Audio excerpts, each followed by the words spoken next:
नमस्कार, जनसारथी न्यूज़ में आपका स्वागत है। खास मुलाकात में आज हम आपकी मुलाकात कराने जा रहे हैं लाहौर विधानसभा क्षेत्र से बहुजन समाज पार्टी के प्रत्याशी रसाल सिंह के साथ। रसाल सिंह जी, बहुत बहुत स्वागत है आपका जनसारथी न्यूज़ में। समाज सेवा का एक लंबा आपका अनुभव रहा है।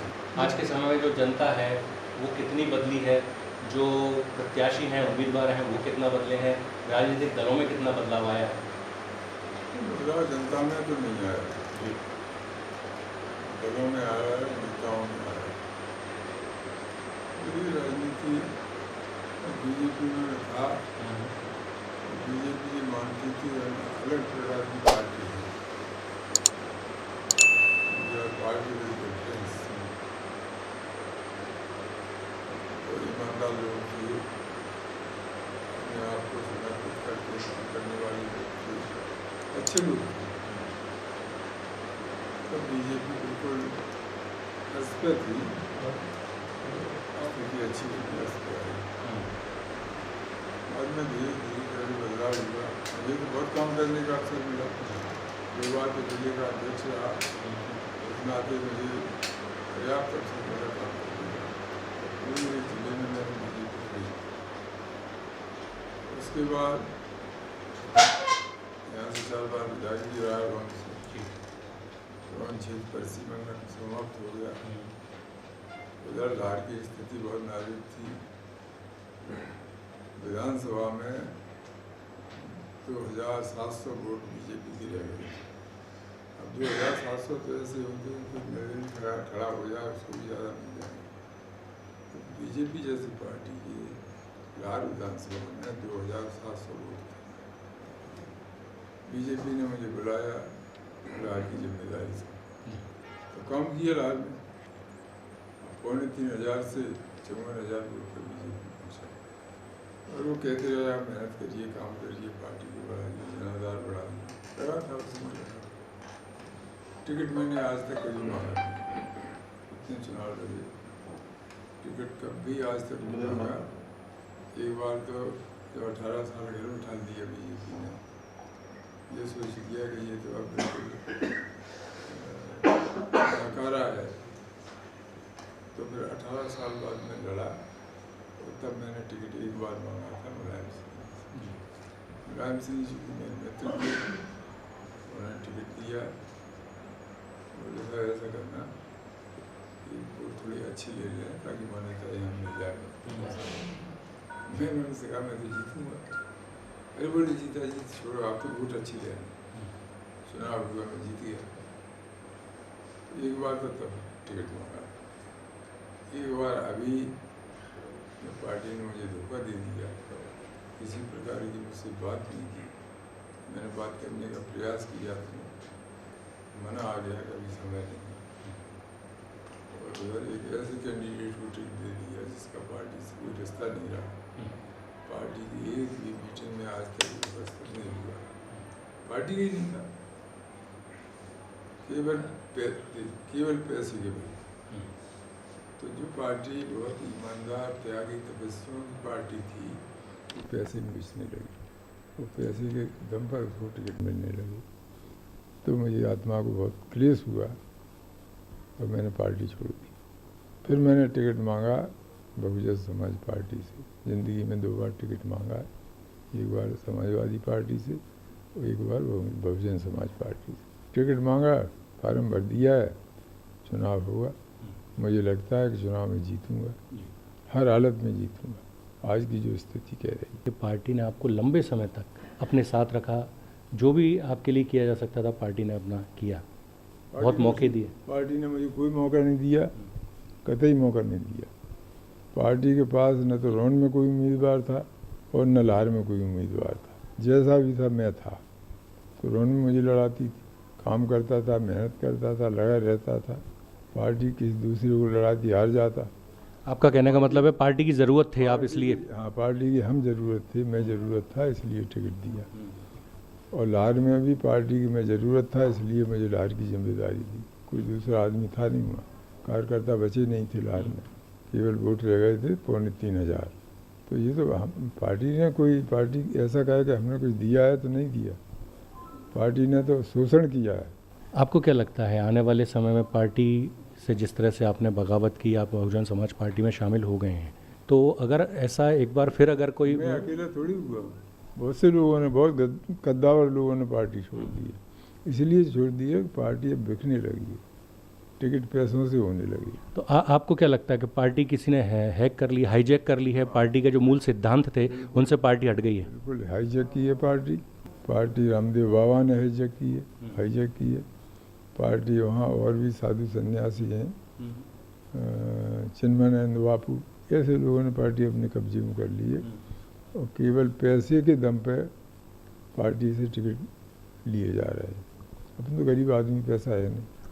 आप भिंड क्षेत्र के कद्दावर नेता माने जाते हैं, जिनके भरोसे पार्टी अब तक जीतती भी आई है, लेकिन अचानक आपको क्या लगता है कि ऐसे क्या कारण बना है कि पार्टी ये जानती कि अगर आपको टिकट देती तो निश्चित रूप से आप कड़ी टक्कर दे सकते थे? पार्टी ये भी जानती है कि मुझे टिकट नहीं दिया पार्टी ने तो 5 सीटें भिंड जिले की हारेगी पार्टी।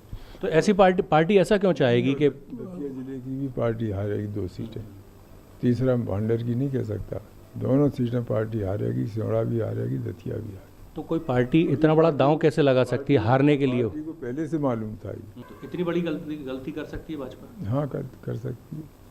अब उसका जो प्रदेश अध्यक्ष है पार्टी का, BD शर्मा, वो मुझे दुश्मन मानता है और उस पर करोड़ों रुपया पहुँचे। पूरे भोपाल में ये चर्चा है कि 10-20 करोड़ रुपया जी खा गया। आपका कहने का मतलब पार्टी में इस बार जो टिकट बांटे गए वो बेचे गए, बिके हैं टिकट? बेचे गए, अधिकतर बेचे गए, अधिकांशतर बेचे गए। तो अब जिस तरह से आप बहुजन समाज पार्टी में शामिल हो चुके हैं, बहुजन समाज पार्टी की तरफ से जनता के बीच जा रहे हैं, मतदाता के बीच जा रहे हैं, तो आपको किस तरह का प्रतिसाद मिल रहा है? क्या आज भी वोटर जो है वो आपको बोल रहा है कि आप जीतेंगे? मुझे 54,000 वोट मिला था। पार्टी सिर के बल भी हो जाए तो 1,000-1,500 वोट काट पाएगी उस 54,000 में, और 35,000 वोट BSP का है वहाँ।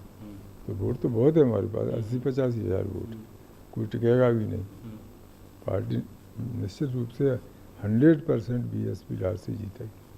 लेकिन लाहौर के जो कांग्रेस प्रत्याशी हैं गोविंद सिंह, वो एक बड़े नेता माने जाते हैं, एक क्षेत्र में उनका दबदबा है, और कहा तो ये जाता है कि उनके सामने कोई अगर खड़ा भी होगा तो मुश्किल है उसका जीतना।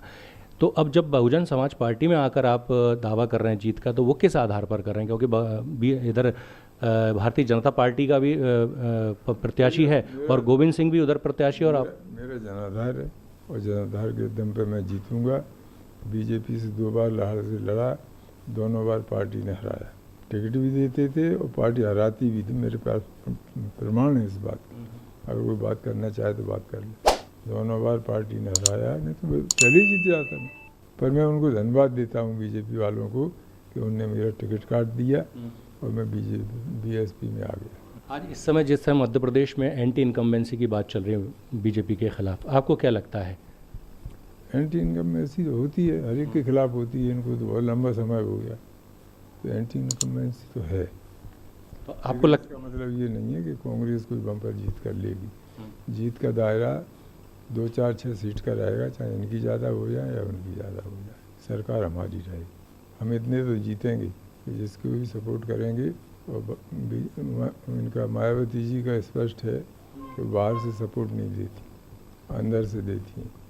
मेरे लोगों को सरकार में रखिए आप, तो मेरा सपोर्ट। लेकिन मध्य प्रदेश में बहुजन समाज पार्टी का आधार इतना नहीं है कि वो सरकार बनाने या सरकार को सपोर्ट करके अपने दम पर सरकार। इस बार दिख जाएगा आपको, इस बार आपको दिख जाएगा सपोर्ट, बहुत अच्छी सीटें आएंगी BSP। कांग्रेस लेकिन दावा कर रही है कि इस बार मध्य प्रदेश में कांग्रेस की ही सरकार आएगी, फिर चाहे कैसे भी बड़े बड़े प्रत्याशी जिस तरह से BJP ने उतारे हैं मैदान में, कद्दावर नेताओं को लाए हैं, बावजूद इसके मध्य प्रदेश में जो है कांग्रेस सरकार बनाने का दावा। लारका लाई जमात नहीं बचेगी, ऐसी कद्दावर नेता होंगे BJP के। कोई कद्दावर नहीं, 2-4 सीट से आगे पीछे रहेंगे ये लोग। सरकार हमारी बनेगी, हम सरकार में रहेंगे और सरकार में रह के काम में लगाएंगे, उनको काम भी देंगे, उनको लाभ भी पहुँचाएँगे जितना भी हो सकता है कानून के दायरे में। रसाल सिंह जी, जनता के मुद्दे क्या हैं? लाहौर में क्या कुछ खामियां आपको नज़र आती हैं? लंबे समय से कांग्रेस प्रत्याशी गोविंद सिंह यहाँ विधायक है कि लोगों को सम्मान मिले, सम्मानपूर्वक जी सकें। अभी लोगों को सम्मान नहीं मिल रहा, बहुत प्रताड़ित किया जाता है, अपमानित किया जाता है। पहला तो एक लोग सम्मानपूर्वक जीवन जिए लाहौर में, और दूसरे कुछ ऐसे हैं भी मुद्दे कि इतने साल 35 साल हो गए कांग्रेस के प्रत्याशी को वहाँ कोई काम ठीक से कर नहीं पाए। ऐसा कोई काम नहीं किया जो उल्लेखनीय हो। यहाँ कृषि आधारित कोई उद्योग होता तो उसमें हज़ारों लोगों की नौकरी लगती, रोज़गार मिलता, प्रोडक्शन होता, उससे विकास होता, कुछ कर नहीं पाया था। गाय का मामला है, पूरे देश का है। पूरे देश में गाय भी मर रही भूखों की वजह से और किसान भी मर रहा है। प्रधानमंत्री कहते दुगनी आमदनी करेंगे खेती से, दुगनी नहीं, आधी भी नहीं हो रही, क्योंकि खेती उजड़ जाती है। आवारा 300 400 गाय आवारा घूम रही गाँव, खेती उजड़ जाती है पूरी। तो इसमें मैं आपको बताऊं, मेरा पहला संकल्प ये होगा, जो शासकीय संकल्प होता है वो ये होगा कि सरकार गौवंश की रक्षा करे और इनकी व्यवस्था करे। और व्यवस्था में ये हो सकता है कि प्रत्येक किसान को कंपलसरी कर दे एक गाय रखना। अगर प्रत्येक किसान को एक गाय रखना सरकार कंपलसरी करेगी तो गाय ढूंढने से नहीं मिलेगी, करना चाहिए। और जो गाय रखता है उसको आप एक्स्ट्रा मदद करिए उसको। रसाल सिंह जी, यहाँ जो क्षेत्र है आपका, लाहौर क्षेत्र है, यहाँ पर भाजपा आरोप लगाती है कि जो गोविंद सिंह हैं वो खनन उद्योग में लिप्त हैं, उन पर खनन कारोबार में लिप्त होने के आरोप लगते हैं। माइनिंग का पूरा होल्ड है उनको, माइनिंग पर पूरा उनका ही होल्ड है। और ये सरकार अगर आरोप लगा रही तो सही लगा रही। और यहाँ की एक बड़ी समस्या भी है, खनन, अवैध उत्खनन का जो काम चलता है यहाँ पर, उसको रोकने के लिए किस तरह के प्रयास आपकी तरफ से होंगे? नहीं होंगे तब तो होंगे, लेकिन आज तक तो सरकार ने कोई ऐसा प्रयास नहीं किया। सरकार तो गोविंद सिंह की गोद में बैठी दिख रही है अभी तक। अब भगवान चाहे आगे चल के देखते हैं क्या होता है। ये एक लंबे समय से भाजपा में शामिल रसाल सिंह आरोप लगा रहे हैं, गोविंद सिंह की गोद में बैठी है भाजपा, या बसपा के प्रत्याशी होने के बाद रसाल सिंह का आरोप है? नहीं, ये पहले ही से, मेरे को पहले से था कि भाजपा गोविंद सिंह की गोद में बैठी है। प्रशासन लाहौर में गोविंद सिंह का रहता था पूरा, बाकी यार जो भी हो, पर लाहौर में प्रशासन गोविंद सिंह का था।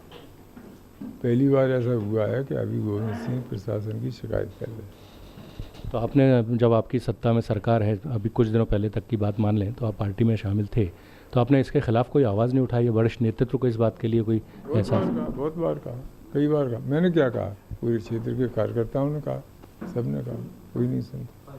रसाल सिंह जी, मैं आपसे जानना चाहूँगा, एक लंबा समय आपने प्रचार के दौरान भी देखा है प्रत्याशी के तौर पर, वर्तमान में किस तरह का प्रचार का स्वरूप बदला हुआ आप देख रहे हैं? टेक्नोलॉजी तो आई गई है, उसके अलावा? नहीं, स्वरूप तो बहुत मेरे ज़माने में होर्डिंग नहीं लगती थी। कोई नेता आया तो उनके होर्डिंग लगाना पड़ते हैं, बहुत सारे होर्डिंग इधर से उधर से, तो हम पाट दिया जाता है शहर को। हमारे ज़माने में ये नहीं था। प्रधानमंत्री आए तो तब भी होर्डिंग नहीं लगती, अब लगने लगी। तो मुझे वो लोग कहते हैं, तो बहुत समय तक तो उन्होंने बरकाया, भाई काहे की होर्डिंग, क्या होर्डिंग, कार्यकर्ता लगा देते हैं। इसके अलावा टेक्नोलॉजी के रूप में जो, उसको किस तरह से आप मानते हैं कि प्रचार में वो फ़ायदेमंद हो सकता है? हाँ, अब देखिए, नकारा लोग हैं, उनके लिए तो हो सकता है फ़ायदेमंद। जो ज़मीन से जुड़े हुए लोग हैं उनको तो वही फ़ायदा करेगा जो ज़मीन से जुड़ा हुआ है। बाकी नकारा लोग हैं, टेक्नोलॉजी से काम लो, ये करो वो करो, चलता रहता है। मुझे ये आता नहीं, मुझे कुछ भी नहीं आता इसमें।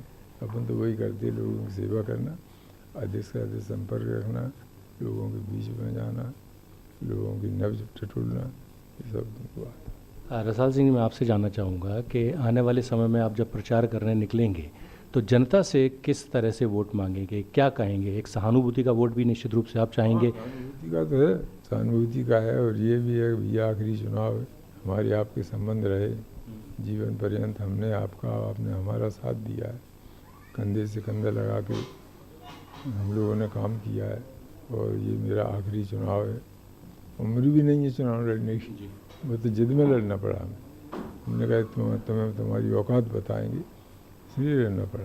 तो आखिरी चुनाव है, इस नाते से लोग। रसाल सिंह जी, आपको नहीं लगता कि जब कोई पार्टी बड़ी हो जाती है तो निश्चित रूप से कार्यकर्ताओं का कद भी बढ़ता है समय के साथ? हर कार्यकर्ता चाहता है कि वो भी कुछ अच्छे पद को हासिल करे। अगर भारतीय जनता पार्टी ने आपको टिकट नहीं दिया तो जो नया प्रत्याशी उन्होंने चुना, अमरीश शर्मा जो है, तो आपको उसको आशीर्वाद नहीं देना चाहिए था? आपको नहीं लग रहा था कि हाँ भाई चलिए इसको? पार्टी का कार्यकर्ता होता अवश्य आशीर्वाद देते। मैंने चुनाव हारने के बाद ये डिक्लेयर किया था कि जो लोग मेरे साथ रहे हैं, जो पार्टी के साथ रहे हैं, उनमें से किसी को भी टिकट मिलेगा तो मैं पूरी जान लगा दूंगा। डिक्लेयर किया था, और ऐसा नहीं मंच से किया था, तो उनमें से किसी को भी मिल जाता। जो अपने साथ रहे हैं, अपने कार्यकर्ता हैं, तो मैं तो उनके लिए लड़ता बुरी तरह से। पर टिकट ऐसे आदमी को दिया जो 2 बार जिसने विरोध किया। एक बार तो गोविंद सिंह के साथ दे के विरोध किया, एक बार खुद खड़ा होकर विरोध किया कि ये न जीत पाए, कुछ भी हो जाए। अब ऐसे आदमी को टिकट दोगे तो हम कैसे करेंगे उसको? आप मतलब उसको दे देते रोमेश महंत को, वो मेरे साथ रहा था, मैं उसकी मदद करता। आप और उसकी दे देते। जबर सिंह जी बैठे हैं, कहाँ हैं? ये हमारे अध्यक्ष रहे वहाँ के, मेरे साथ थे चुनाव में, उनको दे देते, उनकी मदद करता। ऐसे सारे लोगों की मदद करता। नंदराम बघेल ने मांगा था, उनको दे देते। वो हमारे साथ रहे चुनाव में 2 बार, उनकी मदद करता मैं। आपके सुझाए नामों पर उन्होंने कोई नहीं, कोई बात ही नहीं की। विचार क्या करते, बात ही नहीं की। अब उसके बाद उनने सोची बात करने की, जब काफ़ी बात आगे बढ़ चुकी थी। मुख्यमंत्री बात करना चाहते थे, मैंने मना कर दिया, नहीं आप बात करने से कुछ नहीं हुआ। रसाल सिंह जी, अब क्या माना जाए, आप बीजेपी प्रत्याशी को हराने के लिए बसपा से? जीतने के लिए, जीतने के लिए। और अगर आपके वोट कम रहे तो निश्चित रूप से इसका फायदा तो नहीं, कम रहे, कम नहीं रहने वाले। आप विश्वास करिए, आप लार में जाइए, घूमिए, गरीब लोगों के बीच, आम जनता के बीच जाएंगे तो मालूम पड़ जाएगा बीएसपी जीते। तो फिर क्या माना जाए कि अगर बहुजन समाज पार्टी की बजाय आप बीजेपी आपको टिकट देती तो आप गोविंद सिंह जी को हरा देते एंटी इनकम्बेंसी के समय में? समझ में आ टिकट डिक्लेयर होने के बाद हमने सम्मेलन बुलाया था, 11,000 कार्यकर्ता सम्मिलित हुआ था, तो हरा देते हम तुम्हें। और अब क्या माना जाए, आने वाले समय में जब बदली हुई परिस्थितियां सामने आएंगी, चुनाव हो चुकेगा, उसके बाद अगर कोई समीकरण बिगड़ते हैं या बदलते हैं तो उसमें क्या एक बार फिर से रसाल सिंह जी बीजेपी के साथ खड़े दिखाई देंगे? पार्टी का जो भी निर्णय होगा उसमें जाए। इससे पहले एक समाजवादी पार्टी में हुआ करते थे आप, उसके बाद फिर आप बीजेपी में आए। समाजवादी पार्टी में हम रहे। समाजवादी पार्टी ने कहा कि भाई कांग्रेस के साथ रहना। आप पूरे 5 वर्ष तक कांग्रेस के साथ रहा और बहुत प्रयास किया गया दिग्विजय सिंह की तरफ से भी, बीजेपी की तरफ से भी। बीजेपी का तो ये था साहब आप वापस आ जाइए, घर में आ जाइए, और कांग्रेस का ये था कि आप मेरे साथ आ जाइए। मना कर दिया। तो 5 साल मुलायम सिंह ने टिकट दिया है, 5 साल उनके साथ रहूँगा, उसके बाद अगर हमारी उनकी नहीं बनेगी तो पार्टी छोड़ दूँगा, लेकिन 5 वर्ष तक तो रहूँगा। तो मैंने 5 बजट पूरे करने के बाद मुलायम सिंह जी को बता के पार्टी छोड़। बीजेपी आपके निर्णय को आत्मस्वार्थी निर्णय बता रही है। बताएगी भी तो बताती रहती है, उससे क्या करना है। हमारा कोई स्वार्थी निर्णय, कोई स्वार्थी निर्णय। हमारा अगर स्वार्थी निर्णय ये है तो लाहौर क्षेत्र के जो गरीब लोग हैं, जो पीड़ित हैं, शोषित हैं, प्रताड़ित किए जाते हैं, उनकी रक्षा करने के लिए हम मैदान में आए। तो हमारे कोई स्वार्थ नहीं। मुझे तो वैसे ही डरता है, वो खड़ा भी नहीं हो सकता, सामने रोड पे भी नहीं खड़ा हो सकता। मुझे थोड़ी किसी का डर है। मुझे इन लोगों को बचाना है जो हमारे साथ। रसाल सिंह जी, आने वाले समय में प्रचार के दौरान बहुजन समाज पार्टी के वरिष्ठ नेतृत्व से कौन कौन प्रचार के लिए आपके पास धर्म? ये तो हमारी राष्ट्रीय अध्यक्ष हैं बहन मायावती जी, उनके लिए मैंने अनुमति मांगी है। 14 तारीख को हम उनका प्रोग्राम कराना चाहते हैं। राष्ट्रीय स्तर पर जो बहुजन समाज पार्टी का है वो दबदबा कुछ घटता दिख रहा है। आपको लगता है कि लाहौर में जो इन बदली हुई परिस्थितियों में बहुजन समाज पार्टी का प्रत्याशी विजय होना कितना मुश्किल लग रहा है? नहीं नहीं नहीं, क्या हुआ कि लाहौर में प्रत्याशी चयन में बीएसपी से कहीं ना कहीं कोई चूक हो गई। अच्छे लोगों को टिकट दिया होता तो फाइट होती नेक टू नेक। टिकट ही ऐसे लोगों को दिए जिनका कोई वजूद नहीं, 30-32 हज़ार वोट लेके खड़े हो गए। अच्छे लोगों को टिकट नहीं मिल पाया। बहुत मेरे अलावा भी और अच्छे लोग हैं जिनको अगर टिकट मिलता तो जीतते। अब क्षेत्र के विकास के लिए बहुजन समाज पार्टी की तरफ से आप क्या कुछ करने वाले हैं पार्टी में? यहाँ फिर जब आप रहेंगे तो निश्चित रूप से जो कुछ खामियां आ गई हैं, कुछ कमियां आ गई हैं, पार्टी का जो कैडर ख़त्म होता दिख रहा है, उसको बढ़ाने के लिए क्या करें? पार्टी में कोई खामियां नहीं है। हमारा जो कैडर है, पार्टी का कैडर, पार्टी का नेतृत्व बिल्कुल एकजुट है। कहीं कोई ऐसी गुंजाइश नहीं है कहीं कोई गड़बड़ी है या सैबोटेज की कोई स्थिति है। ये तो बीजेपी में तो बहुत होता है, ऊपर वाले सब करते थे। एक नया दल है भीम आर्मी पार्टी चंद्रशेखर की, उसने बहुजन समाज पार्टी को बहुत नुकसान पहुंचाया है, आपको क्या लगता है? नहीं, वो यहाँ तो क्या है, यहाँ तो उसका कोई अस्तित्व है नहीं, यहाँ नहीं है। अब जहाँ कहीं होगा वहाँ किया होगा, थोड़ा बहुत नुकसान तो किया होगा। मैं आपसे रिक्वेस्ट करना चाहूँगा कि जो मतदाता है क्षेत्र का, लाहौर का मतदाता, उससे क्या कुछ अपील करना चाहेंगे आप? अपील उससे यही है कि इनको झेलते झेलते 35 साल हो गए और गालियाँ सुनते हुए 35 साल हो गए, अपमानित होते हुए 35 साल हो गए। इनको छुट्टी दें और बीएसपी को जिताएं। बहुत बहुत धन्यवाद हमसे बात करने के लिए। तो ये थे रसाल सिंह। इनका कहना है कि बहुजन समाज पार्टी सरकार बनाने में ज़रूर सहयोग करेगी और भारतीय जनता पार्टी की सरकार वो इस बार नहीं बनने देंगे। उनका आरोप था सीधे सीधे बीजेपी के नेताओं पर कि उनके साथ विश्वासघात किया गया है, उनके साथ धोखा किया है। बीजेपी ने इस बार टिकट बेचे हैं। खास मुलाकात में फिलहाल इतना ही। नमस्कार।